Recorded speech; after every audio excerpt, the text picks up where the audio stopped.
Good afternoon, good morning, good evening, everybody. It is Sunday, November 13th, and you may not know what that means, but it's time for the High Risk Wrestling Podcast. Yes, we're daylight. I was really busy yesterday instead of forcing a record late, and I figured I'd do one this morning. Now, this morning became this afternoon, but there was no way I was not going to get this out here.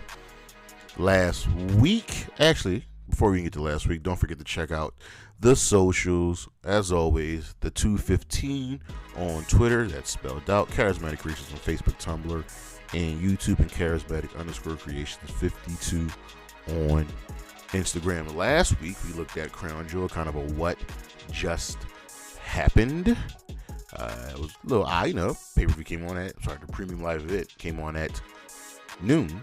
And today, well, we're back to faction warfare. We're going to take a look at three factions, their importance, who was good in the faction, who wasn't, what their careers come out to be. But that's what we're doing today. But for now, you know what's next. So just go on and hit my music.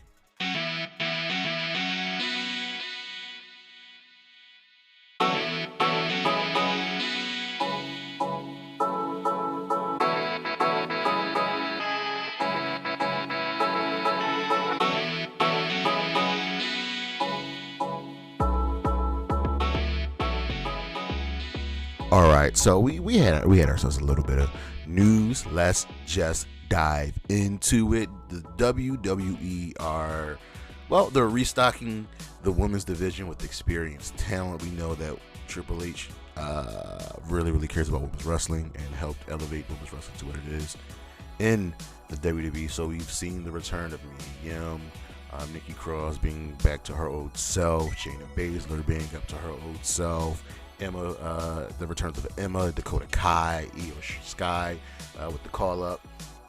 So expect to see more people being hired. Don't be surprised if Tegan Knox comes back, Chelsea Green. So just be ready. Be ready. Nick Aldis is leaving the NWA. There's some beef going on between him and Billy Corgan. So he's out. Also, Billy says some disparaging things about the women's division and how they're probably, not good enough to do an Empower 2. And as you know, Nick Aldis is married to Mickie James, one of the top women's wrestlers in the world, a legend who a lot of women in this company look up to, not just in the company, but in women's wrestling, all look up to. So he's out. Raw is Triple X Raw. Raw turns 30 this January. It just feels not that long ago that we had Raw 25, but Raw 30 will be in Philadelphia, Pennsylvania. I will be there, and sounds like they got some big plans planned out. I am ready. That is my night. Boy, I can't wait, since I'm not going to Full Gear. Ratings, since this is a Sunday show, Rampage, the Rampage that aired on November 6th did 455,000 viewers with a November 4th, my bad, did 455,000 viewers with a .14 and an 18-49. Demo on this past week's Rampage did 432,000 with a point. There's nothing here for the demo. Well, so that's even down. Listen, it being 10 o'clock is not going to help. It really doesn't help, which sucks. And you just got to make it more appointment viewing. The WWE have retired the 24/7 championship. It is no more. But let's not forget about the legends of that division: Kira Tozawa, Jinder Mahal, Drake Maverick, and of course, R-Truth. Speaking of R-Truth, he is expected to be out of action for up to 6 months with his quad injury. He got injured wrestling Grayson Waller about 2 weeks ago on NXT. We wish this living legend and a gift to everybody the best. Sticking with ratings, The Raw on November 7th did 1.5 million viewers with a .43 and an 18 to 49 demo. And yeah, that's not bad. It's not great. It's better than good. It's just not bad. But Raw did well this week in the ratings just for the show. Well, we'll get to that a little bit later. Lady Frost finally receives her release from Impact after months and months of asking for it. This was reported by Fightful Select. As you know, Impact had no intention of giving Lady Frost her release, but she's been appearing for CMLL, and CMLL has been really pleased with her. So yeah, NXT ratings down. NXT did 664,000 with a .15 and a 18 to 49 demo. What do you expect as NXT? I highly doubt they'll get 1 million anytime soon. AEW finally is going to the UK next year. Remember, they were supposed to do Fyter Fest the year of the pandemic, but they have been talking about going to the UK. They're finally going to go. They've got some UK stars on their roster: Saraya, Jamie Hayter, Anthony Ogogo, and Pac. So this is going to be great. I think expect some more surprises. Taryn Terrell, who I've always been a fan of, she's one of the few women that the WWE hired as just eye candy, who actually progressed and evolved into a very competent and capable wrestler. She has requested her NWA release and is also retiring from pro wrestling. Remember Taryn, she was ECW's. She started in Diva Search. She didn't want to be ECW's general manager, and then left WWE in 2010, joined TNA in 2012, and became a really respected wrestler. Go and watch her match versus Gail Kim. It's an awesome match. Yeah, wishing her the best. I've been a big fan of her for a very, very long time. AEW ratings for Dynamite jump. We saw Dynamite with 933,000 viewers with a .32 and the 18 to 49 demo. That is good. Like, as long as they keep doing it consistently over 900,000, 925, nobody's going to complain. Smackdown from 2 weeks ago, the November 4th episode, did 1.9 million viewers with a .40 and the 18 to 49 demo. This was the go-home show for Crown Jewel, and Friday's episode did 2.1 million viewers with a .5 and the 18 to 49 demo. That's a good rating. That's what people want. Yeah, SmackDown was pretty good. We'll get into that, but we'll be right back.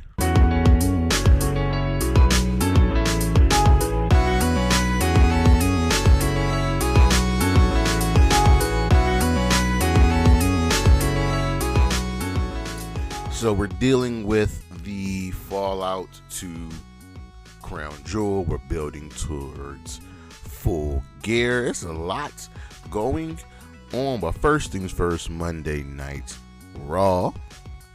We opened up with an in-ring segment with the Usos and the New Day talking, and this was just, it was a beautiful piece of work, man. These dudes put all their history on the line. It was just,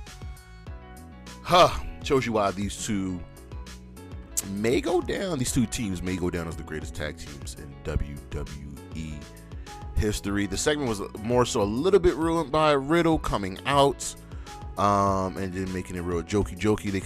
They could have still had Riddle come out just by having the words get more and more heated. A fight breaks out. Riddle makes a save. You get your 6-man tag match. Bam, there you go. But the Usos and Solo win that match. Once again, Solo is looking like Teflon Don.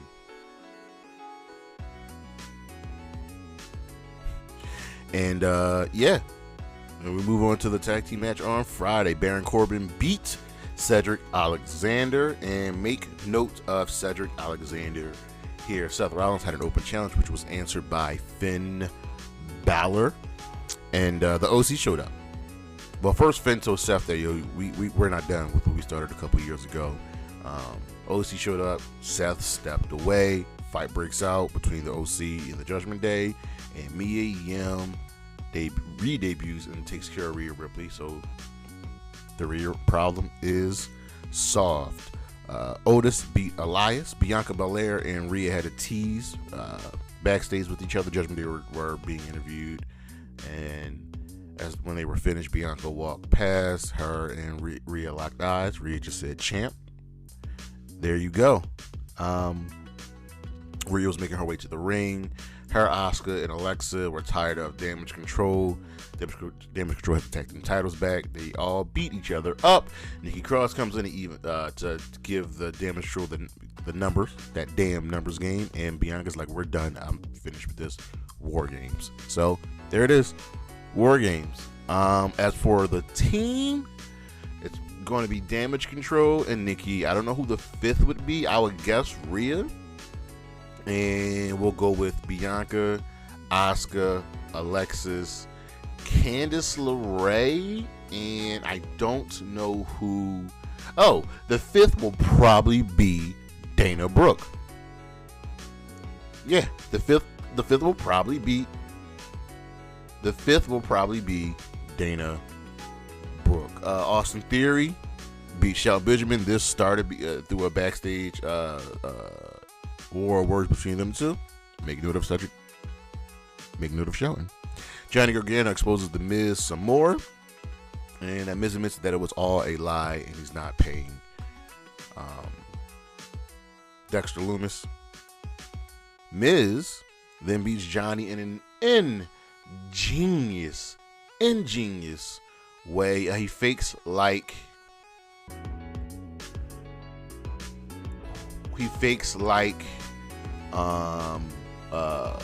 Lumis is under the ring. Ref goes to check. Then Miz hits Johnny with the ring post, thing that holds the ropes together. So that was really, really smart on him. Nikki Cross defeats Dana Brooke for the 24/7 title and then throws it. No, she tried to throw it in the trash. She missed. But yeah. So no more 24/7 title. It is now retired. Seth, unless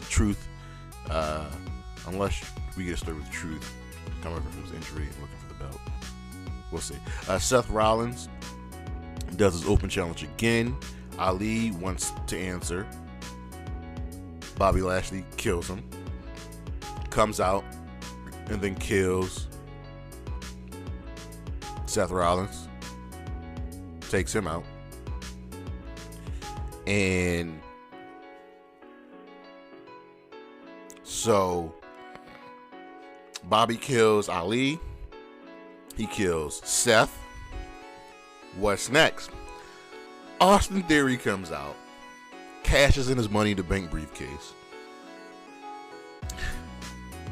does some damage to Seth. Bobby kills Theory. Seth kicked out all these moves. Stomps Theory. 1, 2, 3. Money in the Bank. Gone. Theory loses. Lashley stands tall. I understand that you wanted to get the briefcase off of Theory because there was no way he was going to logically defeat Roman, but why would you have him cash in on Seth? Seth was having a goddamn open challenge. Anyway, Lashley is standing tall. Lashley, Cedric, and Shelton all on Raw. I'm just saying. Hurt business. Let's see what happens next week. Raw gets a thumbs down. This was not really a great show. I mean, a lot of it was just downhill after the Usos segment. Some of it was good with The Miz. But over on Dynamite, we're building to Full Gear, and this time we got a large enough focus on Ring of Honor. Our opening match was the Acclaimed and the FTR taking on the Guns and Swerve and Our Glory, with the former team winning. W Mercy got involved a little bit, but this is all coming along. We're probably still going to get the Guns versus FTR at the pay-per-view, while the Acclaimed will be defending their tag team championships against Swerve and Our Glory. We had MJF, who was on a podcast and cut a really, really good promo, contradicted himself a little bit, but it was still very, very good. This match is going to be fire. Him and Mox at Full Gear. Then, following up the MJF promo, we had a Stokely promo segment about the history between he and MJF. So you definitely know the firm's going to have an involvement in MJF's match. In the first match in the Full Gear Eliminator Tournament, Ethan Page defeated Eddie Kingston to advance to the tournament. I don't think that was ever in question. This loss doesn't hurt Eddie, but Ethan Page tapped out. The ref didn't see it, and then he hits Eddie with an avalanche Ethan's edge. There you go. Wardlow retained the TNT Championship and was confronted by Hobbs. And then drawing back and forth, Joe was out there for support, and Wardlow went a little too far in his disrespect, and Joe choked out Wardlow. Hoss fight is what we're going to get. Had a really good Britt Baker and Saraya in-ring segment, and I will give credit where credit was due. Britt was really good here. She made really salient points, and she's right. And when she said, but Paige is also right. Yes, Paige had one small botch, but this Paige, Saraya. But the main crux of the segment is Saraya has been cleared. She will be taking on Britt Baker at Full Gear. Jay Lethal will be Trent. Jeff Jarrett talk. We're going to get, looks like we're getting Jeff Jarrett and Jay Lethal versus Sting and Darby Allin at Full Gear. Random. Jon Moxley, really, really good in-ring promo segment with him and Wayne Regal, but when are these two not good? Jamie Hayter defeated Sky Blue, and Bryan Danielson defeated Sammy Guevara in a 2 out of 3 falls match. Over on Impact and Impact Corner, Joe Hendry wins the Digital Media Championship. Kenny King interfered in Trey Miguel and Mike Bailey's match, causing the DQ. Gujar wins his return match. Mickie James beat Chelsea Green. Chelsea is making her way out of the company. Will probably end up in the WWE. Mickie, her retirement, quote unquote, tour continues. Looks like Char's next match will probably be against Taylor Wilde. Bully Ray beat Ziggler Dice. Sami Callihan wants Eric Young in a Death Machine double Jeopardy match. That match is, you have to make your opponent bleed first before you can pin them. And in the main event, Jordynne Grace retained the Knockouts Championship over Gisele Shaw. But just as the show ends, we go back to the pit where Eddie Edwards buried PCO, and PCO lives. His hand rises. PCO lives. Over on Smackdown, Crown Jewel Fallout. And this was a really good show. Gets a thumbs up. Our opening match went 30 minutes. Usos, New Day, Undisputed, Tag Team Championships. And it's not their best match, but it's a phenomenal match. Phenomenal match. The Usos win with the one and done, and Roman Reigns approves. Let that gaslighting continue. In the SmackDown World Cup, Santos Escobar defeated Shinsuke Nakamura with an avalanche. Phantom Driver, Bray Wyatt confronts LA Knight. So it looks like that's our first feud for Bray Wyatt. Shotzi wins a 6-pack challenge over, I'm sure I remember this, it was Shotzi, Lacey Evans, Liv Morgan, Xia Li, Sonya Deville, Raquel Rodriguez. Shotzi was the really out of nowhere win, because you figure we might have done Raquel or even going back to the Liv Morgan well, but Shotzi it is. I'm happy for Shotzi. Liv keeps losing her damn mind. She's just trying to put people through tables and chairs, and I want to see where they go with this. Shayna and Ronda confront Shotzi after the match backstage, and Shayna chokes out Shotzi while Ronda's egging her on. Yes, this is what I mean when I told you Triple H cares about women's wrestling. Braun Strowman beat Jinder Mahal to advance in the World Cup. The returning Viking Raiders returning Viking Raiders and Sarah Logan took out Legado and Hit Row. More tag teams, more factions with women. So now that's 3. That's 3 factions with women. 4 factions with the women on the main roster. Give me more. And we got our setup for War Games with Roman Reigns and the Bloodline. They were out. They were talking. They were chatting. No Sammy. Taking care of personal business.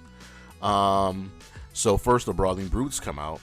It says, well, they're not done. Sheamus makes his return. They all brawl. But that damn number game until Drew McIntyre shows up to even the odds, and Smackdown ends with the Bloodline versus, I guess you can call them the United Empire. No, don't call them United Empire because that's a whole other tag team. I won't call them the Foreigners, but you know what I'm talking about. You know them friends. And that's how SmackDown ended. That's where we're going to get War Games. We're probably War Games, so we're definitely going to get the Bloodline versus the Brawling Brutes, Drew McIntyre. So who's the fifth? It's got to be Kevin Owens. It's got to be Kevin. It can't be anybody else but Kevin Owens.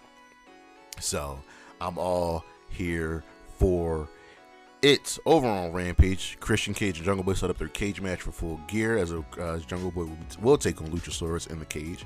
Bryan Cage defeated Dante Martin to advance to the Full Gear tournament. He'll take on the winner of Lance Archer and Ricky Starks. Bandito defeated Roosh to advance in the tournament, so he'll be taking on Ethan Page. Jake Hager wants Claudio back as a superstar, gave him an offer for the JAS. Nyla Rose won her squash match, and Jade still can't get her belt back. And in the main event, Orange Cassidy retains the All-In Championship over Lee Johnson. Our matches of the week from Dynamite, FTR and the Acclaimed versus the Guns and Swerve in Our Glory. Just fantastic tag team wrestling right there. The main event of Dynamite, 2 out of 3 falls. Bryan Danielson versus Sammy Guevara. And I like what Guevara did here. Almost all heels do it. Lose the first fall by DQ. Beat the shit out of your opponent to immediately win the second fall. So now you've lost one fall, but you've immediately gained the second. And now they're hurt, so getting the third should be easier. It was a good match. From Impact, the Knockouts Championship match, Jordynne Grace versus Gisele Shaw. And from SmackDown, of course, the Undisputed Tag Team Championship match, the Usos versus the New Day. Our star of the week, definitely, for sure, well, it's the Usos. Retain the titles at Crown Jewel, won on Raw, retain the titles on SmackDown. Those are our matches of the week, our star of the week, and we'll be right back.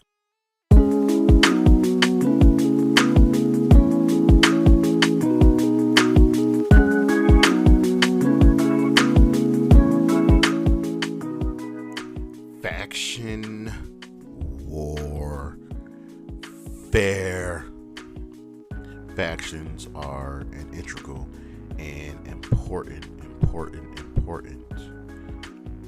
part of pro wrestling. They hold knowledge, they hold power. It's just, we need factions in wrestling, and I'm happy to see that they will not be going anywhere anytime soon. We are back to faction warfare. Number 3. So, who do we have first on the menu? Well, Extreme Expose. You remember them? You remember Extreme Expose? They debuted in January 2007, a part of the ECW brand in the WWE. They consisted of Kelly Kelly, Brooke Adams, and Layla L. So, how they really come together? Started out with Kelly Kelly. They were just dance. Brooke was brought in. Layla, who is a former dancer, had all the experience. They were featured in, remember this? They were featured in Timbaland's Throw It On Me video. I don't remember that, but that is what happened. They were in the video with Tori Wilson, Ashley Massaro, and Maddie's. In June of 2007, an angle began which had the trio's contracts owned by The Miz. Remember when The Miz was on the ECW roster? Lord. Kelly would shift our attention to Boss Mahoney, and which led to Layla and Brooke showing heel traits, mocking the relationship. You know, hot girl with a not hot guy. We see it in life. The trio danced together, participated in battle royales, had a number 1 contenders battle royal. And then they were summarily split up. Brooke was released in November, I believe, of that year, actually. Layla turned heel, went into a feud with Kelly. They both became more active in the ring. Layla defeated Kelly. So after they split, what happened with these three women? So they all went to become world champions at one point in their career. Some were more successful than others. So let's start with the face of Extreme Expose, Kelly, whose real name is Barbie Blank. Really can't make that up. So after Extreme Expose, she was moved over to the Raw brand. Okay. 2008 WWE draft. She's moved to the Raw brand. Teamed with Mickey to defeat Layla and Jillian, right? She began a feud with Beth Phoenix. So this is the point where we're starting to see some of the women that they brought in for looks. The women they brought in for looks start to advance more in the ring. Michelle McCool, Layla, Kelly, Candice Michelle McCool. Beth Phoenix was aligned with Jillian Hall at this point, and then after finishing it with Beth, Kelly moved on to a feud with Jillian. Kelly started to take part in a few more things, teaming up. She was on the Smackdown team. She defeated the Raw team, Survivor Series. Had some more matches here and there.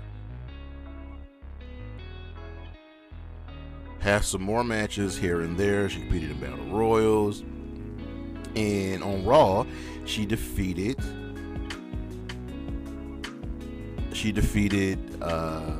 in a Battle Royal to become the number one contender, lastly eliminating Beth Phoenix and Mickie James. Now, y'all know how I feel about women's wrestling. Y'all know how I feel. The better wrestler, more talented wrestler should always go on top most of the time. Now, we all know Kelly was never that great in the ring. So she lost the match. She beat another fatal four-way to determine number one contender. This was won by Mickie James. So Kelly would summarily compete in a lot of number one contender matches and not win. But she would win matches here and there. Survivor Series, bragging rights. This just happened a lot. Random feuds, just going in circles. Then she switched brands, was moved summarily to SmackDown, and she teamed with Beth to defeat Lay Cool, who were pretty much running the women's division at that point. As she went to feud with Lay Cool, she got a partner in Tiffany, the former Taryn Terrell, and they would face Lay Cool winning most, if not all, of the matches. And Kelly won her singles debut for the brand, defeating Rosa Mendez, but it's going in circles. So finally, what happens? So let's fast forward to Kelly finally winning the Divas Championship. So went through a lot of stuff, and she defeated. Well, once she won the fan vote. It was an episode of Raw. So the fans voted on her to become the number one contender for the Divas Championship for the night. That's how she became the number one contender. She defeated, I want to say Nikki. She defeated Nikki for the championship. It was voted the most divalicious moment of the year, and she was champion. She had some defenses, never really looking great, more tag team matches, and she finally lost to Beth, and her career was pretty much just that at a point. Never really did much after that. Now, differently than her, Layla went on to have a better career than Kelly. Layla is a former women's champion, Divas champion, but there was no tag team championship. So after Extreme Expose broke up, right? She just wasn't really doing much. Became a manager to William Regal at one point. Helped him defeat Santino for the Austin title. Like, it was a lot of randomness that went on with Layla, just like there was a lot of randomness that went on with Kelly. So she wasn't really doing much. But then she was partnered with Michelle McCool, and they formed the tag team Lay Cool. Lay Cool, let's be honest, Lay Cool was a blatant ripoff of the Beautiful People in TNA. And the Beautiful People did it much better. They went on to become the women's champion, and they would split the belt in half. Now, they were known for one of the most just horrible feuds. The Piggy James storyline in WWE, making fun of Mickie James for saying that she was fat and a pig, and real life people are like, yo, Mickie James is fine. Mickie James is thick. So it just never made sense, and it was just not good. And essentially, Lay Cool had just a very, very long reign of terror as women's champion, as Divas champion, and then it kind of started freebirding the title. Layla went on to have a serviceable career after that. There's a couple more feuds, leaving the company. Finally, in 2013 or 2015, she had suffered some injuries, but she's done well for herself. She's the definition of growing out of more, not just being there for your looks, but she got better in the ring. So yes, if you're ranking the members of Extreme Expose right now, definitely Kelly third, Layla second, but number one, you've kind of got to go with Brooke Adams, right? Brooke was another woman brought in for her looks and got better and excelled. So Extreme Expose. So she was actually let go because ready for this? Melina. It was like a random battle royal or something, and Brooke wore fur on her boots. Melina was like, that's my thing. You can't do that. Melina had more power. Melina complained. Brooke was let go. So she goes to Impact Wrestling. Well, sorry, TNA, Total Nonstop Action, now known as Impact Wrestling. She made her debut in 2010. First, she debuted as Miss Tessmacher, Eric Bischoff's assistant, and that's how it started. She was put in charge of the Knockouts division. She was Knockouts Law. Position went to her head. She began being verbally abusive to the Knockouts. 2 weeks later, Eric Bischoff fired her. So this was the time when TNA was Hulk Hogan and Bischoff and their horrible reign of terror. Then she did some stuff with Kevin Nash and the Pope. And she begged the Beautiful People to teach her how to wrestle, but they refused due to the treatment they got when she was in charge. It was revealed that Lacey Von Erich of the Beautiful People had agreed to train her But then Lacey just left the company and the angle ended. So, Brooke formed a tag team with Tara, the former Victoria, in the WWE. They were called TNT. Tessmacher returned as Eric Bischoff's handpicked partner for Mickie James in the first round to determine to get new Knockouts Tag Team Champions, right? They defeated Madison Rayne and Tara on December 25th, Christmas. Adams broke her jaw. Out-of-ring accident, had wires in place putting her jaw as a result. And at that time away, she started training. And that Miss Tessmacher is back. On the May 5th edition, when she made her return, she did not defeat Mickie James for the Knockout Championship. She then teamed with Mickie to take on Tara and Madison Rayne.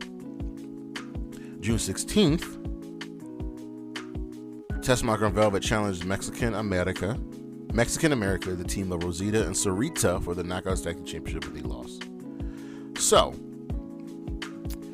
she's getting better in the ring, and finally, after losing matches and winning matches and just improving in the ring, she was named the number one contender for the Knockout Championship. She lost to Gail Kim on 3 straight occasions before this, and then she lost to Kim as Sacrifice. She received another shot, was again defeated by Gail Kim and Velvet Sky. This was a 3-way. So they're trying. Finally, she forms her tag team with Tara. TNT.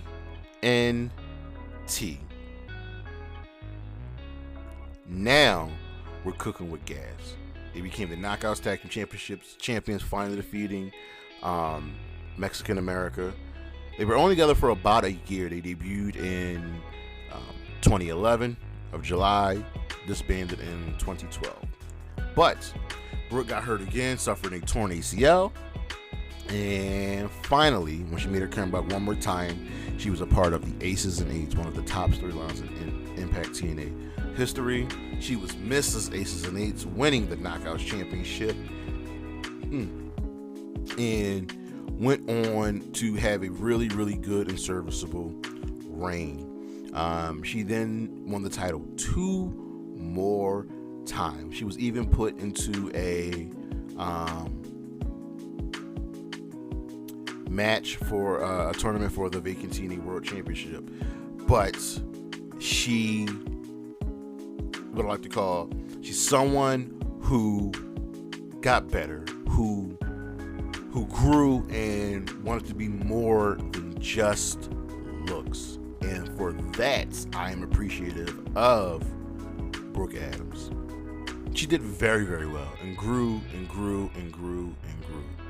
We'll go with one more, maybe one more faction. I know we might do one, might do two. Who knows? Let's find out. But we're gonna go with the newest faction in, well, not new, but they just got a new member in NXT. That would be the Schism. So the Schism is a faction consisting of Joe Gacy and the former grizzled young veterans who go by new names. So their original team name, originally they were James Jake and Zach Gibson. Great names. Now they're Jagger, Reed, and Rip Fowler. Those are horrible names. Those are really, really, really, really, really, really, really bad names. So Joe Gacy is a unique character. You got to take him really with a grain of salt, right? So he's got followers. He's good on the mic, right? He can convince people to do things. So 2 of his followers finally unmasked, and they are the former grizzled young veterans. These 2 are a great tag team. but they go by these new dumbass names, and they're giving Joe Gacy all this backup. They're helping him, and they believe in what he says. Then they tease one more member. Remember how I noted that getting more factions in the WWE, more and more factions in the WWE with women? Well, their newest member is a woman. Who would that be? That would be Miss Ava Raine, The Rock's daughter. She joined because she wants to be known for more than just The Rock's daughter. And I give her credit for that. That's great. She wants to be more than just her lineage and her family, and to go out on her own. And for that, I can be happy about that. We're waiting and waiting and waiting for her debut, and she's already provided dividends and support, helping Joe Gacy to defeat Cameron Grimes. So the question is, what happens with the schism? What are our projections for the schism? Well, I think, one, the Grizzled Young Veterans will be fine. They'll be perfectly fine when the schism ultimately breaks down, because they're a great tag team. Tag team wrestling is amazing. So they'll be fine. The Rock's, here we go, Ava Raine will be fine. Yes, a little bit of nepotism, that she'll always have a place in wrestling because of her family lineage. So now it's on her to grow and make those strides. It's kind of essentially what the Usos said in their promo with the New Day, is that you don't know what it's like to have to be great all of the time. So that's what she's got. Joe Gacy might be the odd one out. Joe Gacy might be the one where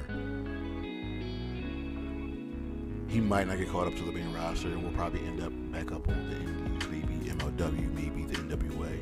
But that's really how I see it. But I'm excited to see, things happen with the schism. I don't really watch it, so we all know that. But I'm intrigued. They've got pieces there, and the schism are one of the pieces that has me thoroughly interested. But that is it for our show, ladies and germs. As always, thank you for listening. Thank you for watching.